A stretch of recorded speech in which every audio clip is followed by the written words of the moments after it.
Hello everyone, this is Mithril Turtle, and instead of Fire Emblem Anime Chess, today we'll be looking at a regular chess game that I was just playing, and I'm pretty happy with how this one turned out. I've just been watching some chess videos online and just decided to start doing a little bit of online play myself, and we're going to walk through some of the thought process and analysis. And to be perfectly honest, I am pretty much a beginner, and I think this is just going to be some good fun for learning and laughs. So here we go. Um, White starts off with a pawn movement. I mimic just to block off the center a little bit, and they bring out their knight. I bring out my knight to defend. Looking at the analysis that's been cropped off a little bit, there's probably a very well known name opening for this that I have no idea. But I know that when a bishop's coming in to try and pin my knight, that I can at least try and kick the bishop away, and later I'll show that I at least have a basic understanding of forks and pins and things, but as you can see, this seems like a pretty regular opening thus far, and I just keep bringing, as we're developing white castles, and I start bringing some things forward.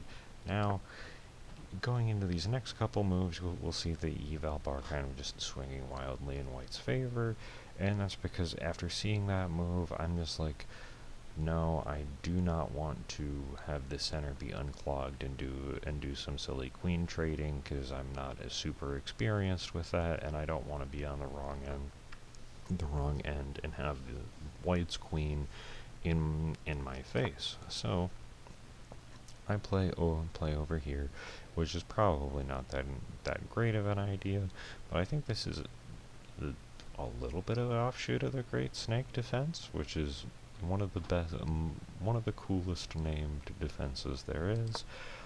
And the knight comes forward for the rook queen fork on f7. However, seeing that fork, and also recognizing that the bishop on white's black bishop is defending the knight, I move my queen to e7 in order to block off the knight's moving squares. Now, this isn't super great, because I think what white could have done is try and go for a reinforced bishop check here from the knight to try and get my queen, or have me move into another poor position. However, they just take with the pawn. I take back with the pawn, and I think there's still probably something that I'm missing here, but we just follow up with a few more pawn trades, and I feel pretty good about this one, since I thought that I had control of the center, but there are quite a few lines open, and I am a little bit on the back foot.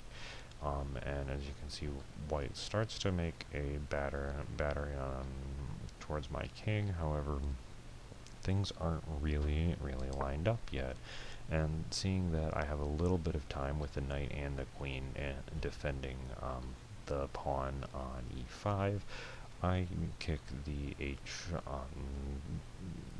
my H rank pawn up to kick the knight away.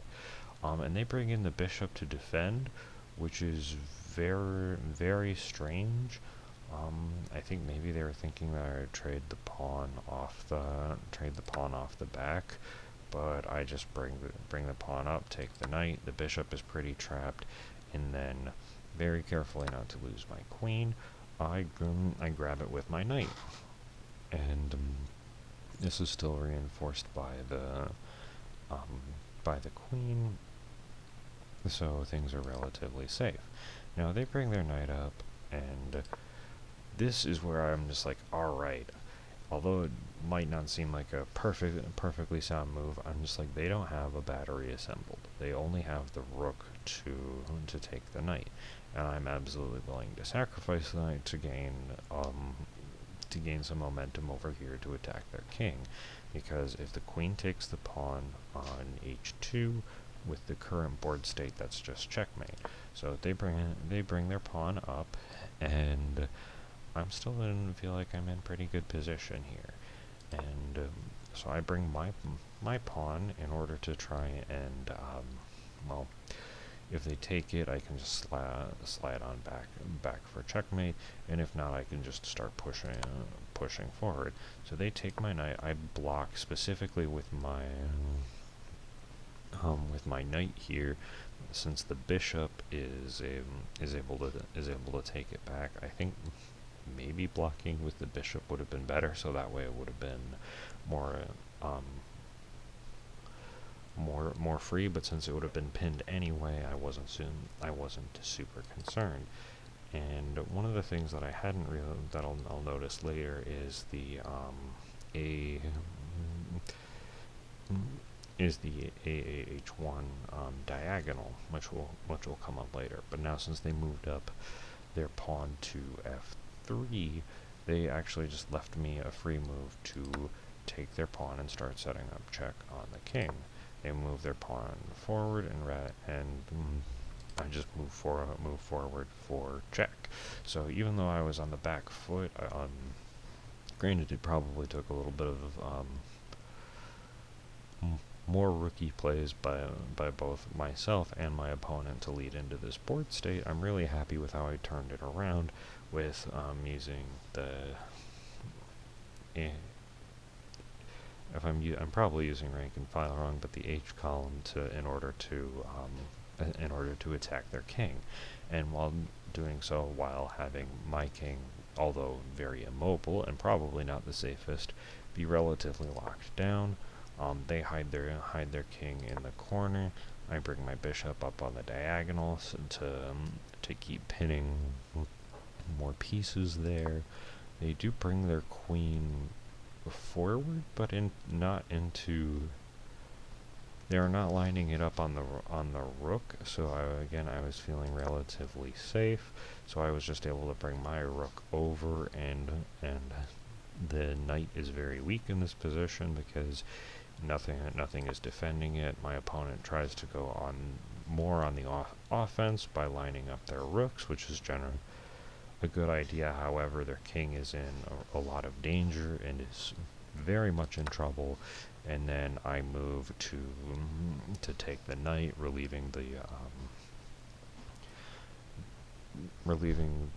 allowing me to pressure the f3 pawn more. So I would have been able to go in and take it with my bishop for check, although that would have allowed their queen to come through. But at this point, my opponent resigned. But I also had the having the rook available to just start wreaking havoc on the back lines was very helpful. And that's how this game went. So although this is a low elo game and is a little bit of an alternative to Fire Emblem anime chess, like I said, this seems like fun, and hopefully I'll put some more chess games up on this channel, and we can have fun learning as I blunder my way through the low ladder. Thank you, everybody, and this is Mithril Turtle signing out from More Relaxing Games. Have a great day.